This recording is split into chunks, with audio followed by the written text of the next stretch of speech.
안녕하세요. 연정이에요. 오늘은 투시도법에 대해서 알아볼 건데요. 투시란 무엇일까요? 투시란 평면에 입체를 나타내는 거예요. 투시도법에서 투시란 평면에 입체를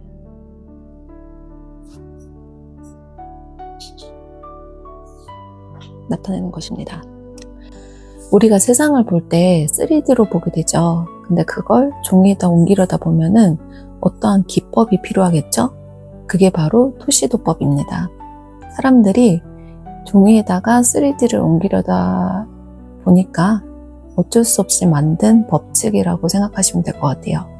투시도에는 소실점이라는 게 있는데, 소실점이라는 거는 지평선상에, 즉 눈높이라고 부르죠.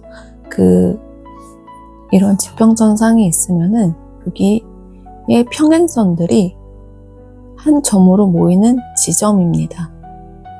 이 지점이 되겠죠? 그래서 모든 투시선들은 이쪽으로 모이게 되어 있습니다. 이게 바로 소실점이라는 거고요.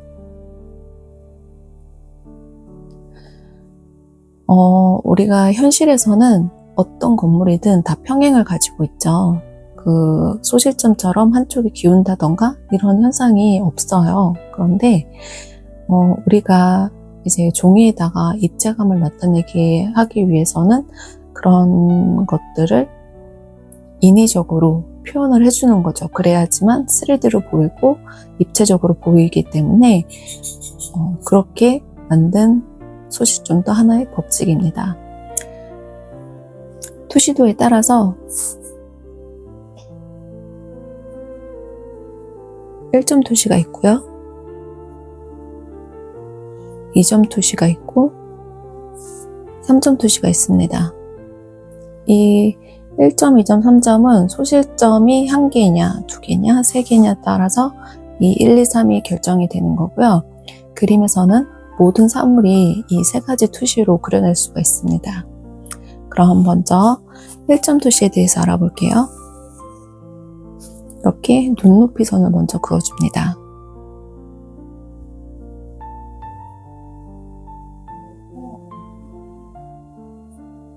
이 눈높이 선은 지평선 또는 수평선이 되겠죠. 이 지평선이나 수평선을 우리는 눈높이 선이라고 부릅니다. 그러니까 한마디로 눈이 여기에 바로 위치하고 있는 거죠. 그래서 1점 투시는 소실점이 1개인 거예요. 소실점이 여기 있다고 가정을 하면은 눈높이에서 바로 그린 사각형이 이렇게 있다고 치면 소실선이 모두 소실점으로 향하게 돼 있어요. 그래서 두께가 예를 들어 이 정도다 그러면 이러한 사각형 형태가 육면체 형태가 되겠죠. 눈높이 선에 위치하기 때문에 윗면도 보이지 않고 아랫면도 보이지 않습니다. 그리고 이 모든 각은 정면에서 바라본 거기 때문에 직각이 되어야 해요. 그래서 지금 이쪽은 평행선이 되어야 되고요. 이쪽 수직선도 평행선이 되어야 합니다. 그래서 소실점은 1개고 평행선은 2개입니다. 평행선 이거 1개에 2개. 정면에서 봤을 때는 얘네가 그냥 설계도에서 도면 같은 역할을 한다고 보시면 돼요. 그래서 얘가 만약에 이 소실점 기준으로 아래에 있다면은 투시선이 이렇게 향하게 되겠죠. 그리고 두께를 이 정도 준다고 하면은 이 윗면이 보이는 이런 육면체가 형성이 됩니다. 여기 물론 직각이고요. 평행선이에요. 평행선이 두 개가 있는 거예요. 그리고 위에서도 마찬가지로 이 식으로 사각형이 있으면 소실점을 향해서 모든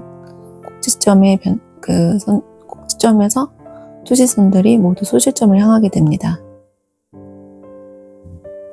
그래서 밑면이 보이고 올려다보는 거니까 이런 형태가 됩니다. 이게 바로 1점 투시고요. 1점 투시는 도면처럼 정면에서 바라본 거기 때문에 이 평행선이 두 개라는 점 기억해 주시면 될 것 같아요. 2점 투시에 대해서 알아볼게요. 이렇게 똑같이 눈높이 선을 그려줍니다. 그리고 기준점을 하나 그려줄게요. 이 기준점은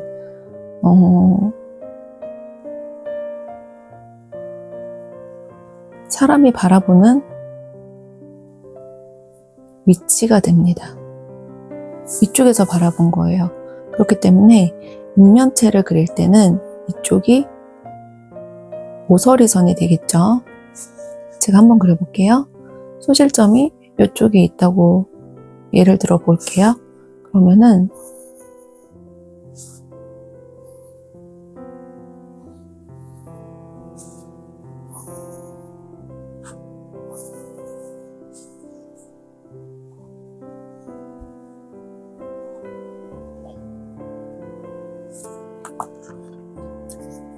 이게 약간 어긋나긴 했는데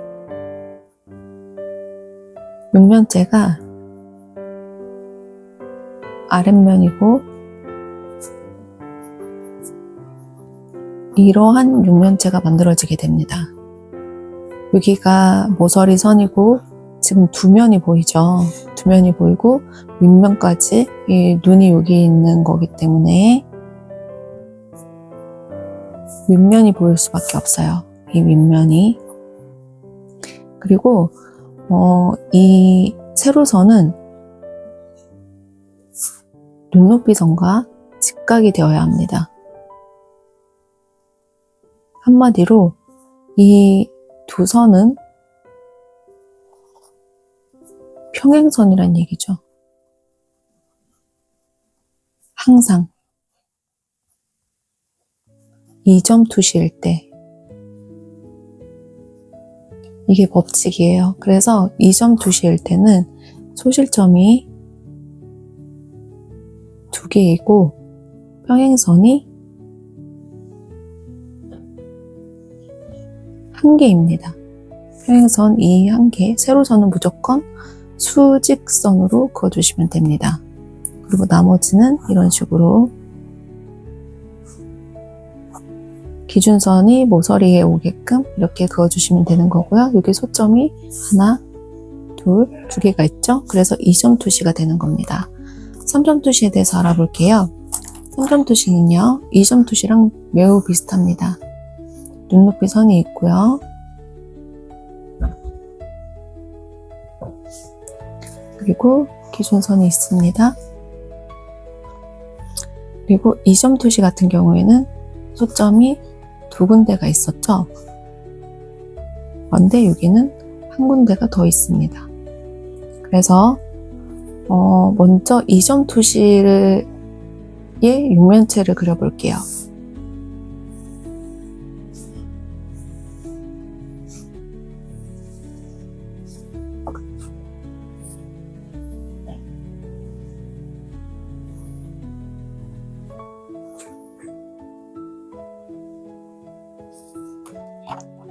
이렇게 2점 투시의 윗면과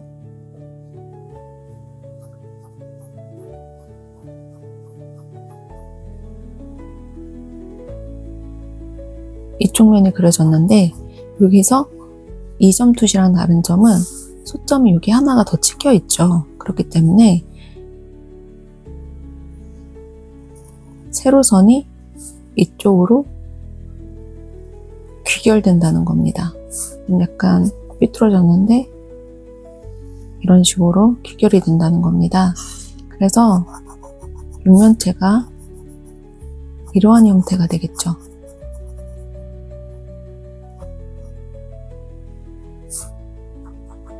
각도가 이쪽으로 쏠려 있어요.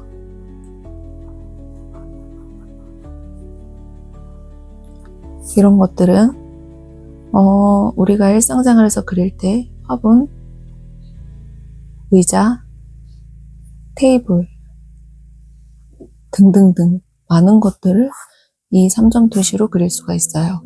3점 투시라고 해서 꼭 아주 크거나 그런 것만 3점 투시가 되는 게 아니거든요. 예를 들어서 우리가 가장 많이 쓰이는 게 이제 높은 건물을 아래에서 쳐다보면은 이제 3점 투시가 적용된다는 거를 예로 많이 들잖아요. 초점이 여기 양쪽에 있고 여기 꼭대기에 점이 하나 더 있다고 칠 때 제가 다시 육면체를 그려볼게요.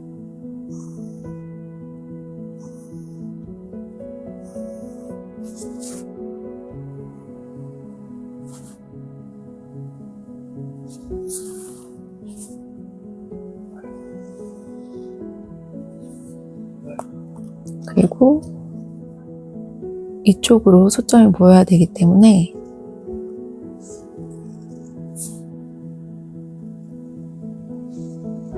이런 식으로 될 거예요. 제가 일부러 밑면은 안 그렸는데 만약에 밑면을 그릴 경우에는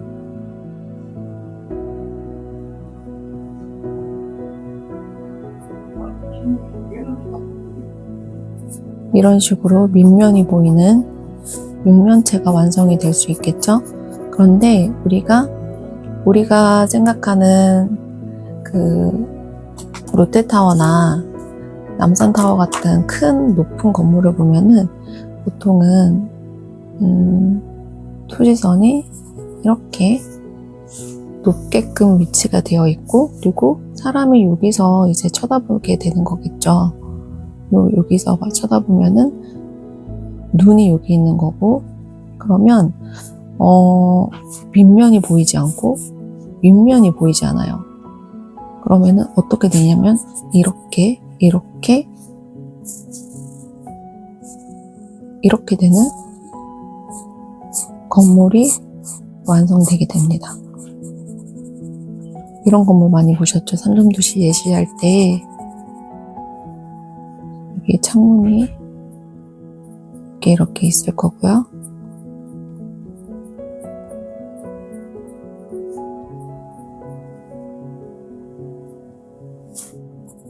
이렇게 이제 3점 투시를 이용해서 높은 건물을 그릴 수가 있습니다.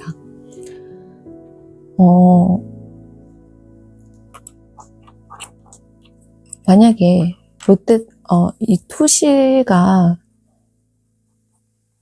심하게 적용될 때는 과연 언제일까요? 거리에 따라서입니다.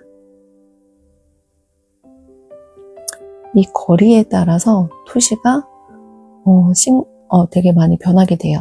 가까이에 있으면은 근거리에 있으면 근거리일 때는 투시가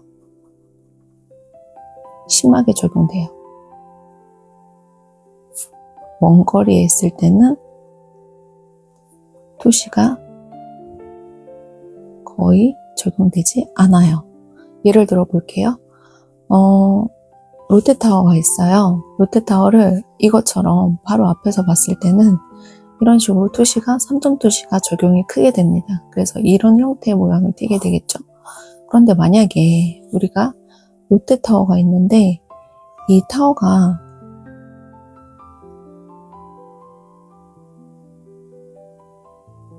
이런 식으로 생겼다고 치면은 물론 이런 모양은 아니지만 이렇게 있다고 치면은 마포대교를 건너면서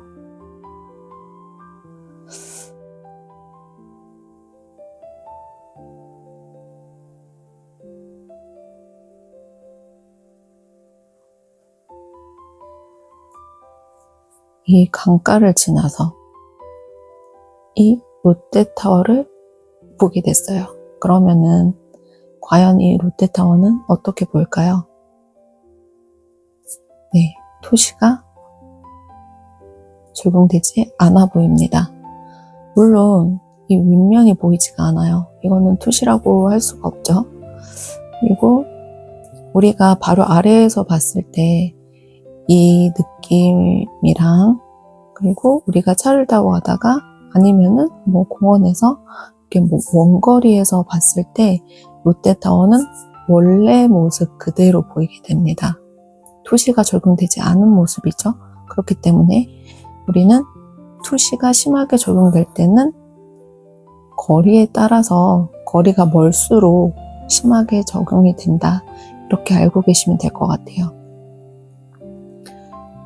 다르게 말하면 투시가 적용되는 것은 거리에 따라 다르다. 이렇게 얘기를 할 수가 있을 것 같습니다. 여기서 당부드리고 싶은 말씀이 있는데, 사실은 그림을 그릴 때 어떤 건물을 그린다고 할게요.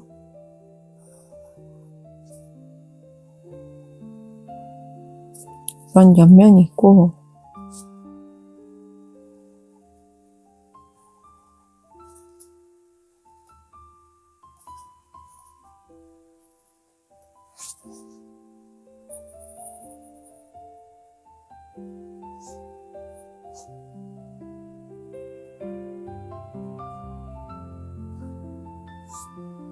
이러한 건물이 있다고 치면은 투시선은 과연, 소실점은 과연 어디에 있을까요? 이 윗면이 보이기 때문에 분명히 눈 아래에, 눈높이선 아래에 얘가 위치한다는 건 알 수가 있어요. 하지만 얘가 소점이 어디에 있을까요? 쭉 그어보면은 이쪽 어딘가 있겠죠?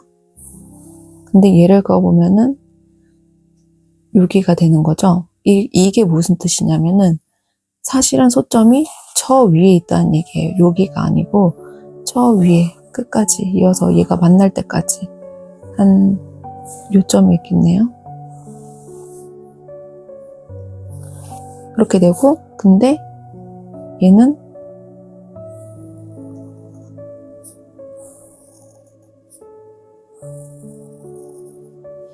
선을 왜 이렇게 그었을까요? 오늘따라 선이 되게 안 그어지네요.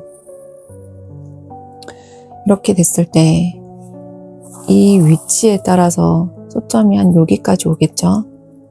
그러면은 종이가 보통 이 정도 크기라고 했을 때 이 소실점이 과연 종이 안에 있느냐? 그렇지 않거든요. 보통은 소실점은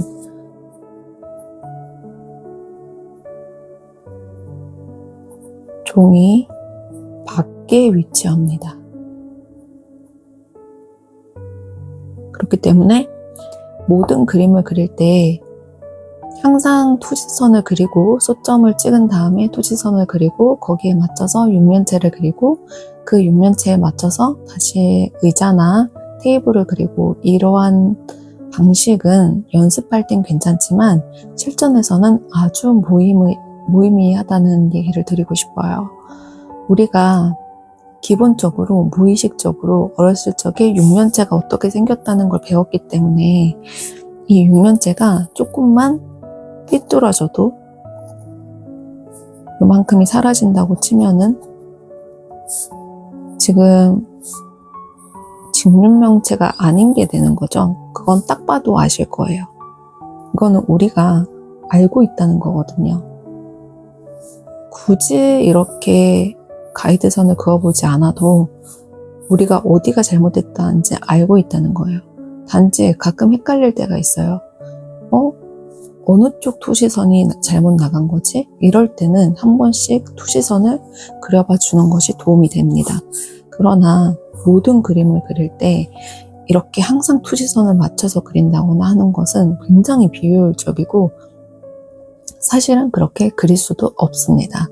모든 이제 거리의 풍경을 그릴 때는 굉장히 많은 요소들이 존재하기 때문에 거기에 맞게 투지선을 일일이 다 그려가지고 소점을 일일이 다 찍고 그린다는 것은 현실적으로 거리가 멀다고 볼 수가 있죠. 그래서 우리가 연습할 때는, 그리고 이론상으로 이해를 할 때는 이렇게 1점 투시, 2점 투시, 3점 투시가 이렇다라는 것만 이해를 해주시고 실제로 이거를 적용을 했을 때는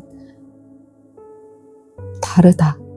소점은 항상 거의 웬만하면 종이 밖에 위치하기 때문에 항상 투시선을 일일이 그릴 수가 없다. 내 눈을 믿자, 내 느낌을 믿자. 이거를 당부를 드리고 싶어요. 그래서 난 자신이 없는데 라고 생각을 하실 수도 있을 것 같은데 연습을 하시다 보면은 어떤 전문가들도 마찬가지로 소실점을 항상 찍어 놓고 이렇게 가이드선을 그려보면서 육면체를 연습하시는 분들은 거의 없을 거예요. 대신에 이걸 배우기는 하죠. 하지만 매일매일 이거를 연습하고 그러지는 않아요. 그냥 육면체를 그려보는 거죠. 그리고 내 육면체가 어디가 잘못됐는지 투시선을 한번 그어서 수정을 약간씩 해가는 그런 방식으로 육면체를 그리고 있습니다. 그렇기 때문에 우리는 우리의 눈을 믿고 직감을 믿고 느낌을 믿자라는 말씀을 드리고 싶어요. 이거를 설명으로 듣는 것보다 직접 그려보시면 직접 1점 투시를 그려보시고 2점 투시를 그려보시고 3점 투시에 육면체를 그려보시면은 어떤 점이 내가 헷갈리고 어떤 점에서 내가 잘 이해가 안 되는지를 확실하게 아실 수가 있으세요. 그렇기 때문에 연습을 몇 번은 그려보는 연습을 해보시는 걸 추천드립니다. 특히 이 눈높이 선에서 그리는 거는 1점이건 2점이건 3점이건 어렵지가 않아요. 거의 그냥 이런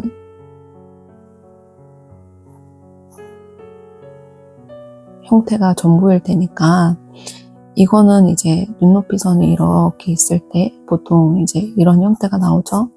육면체가 윗면도 안 보이고 아랫면도 안 보이고 이런 형태는 거의 지향을 하시고 연습하실 때는 이렇게 3점 투시할 때도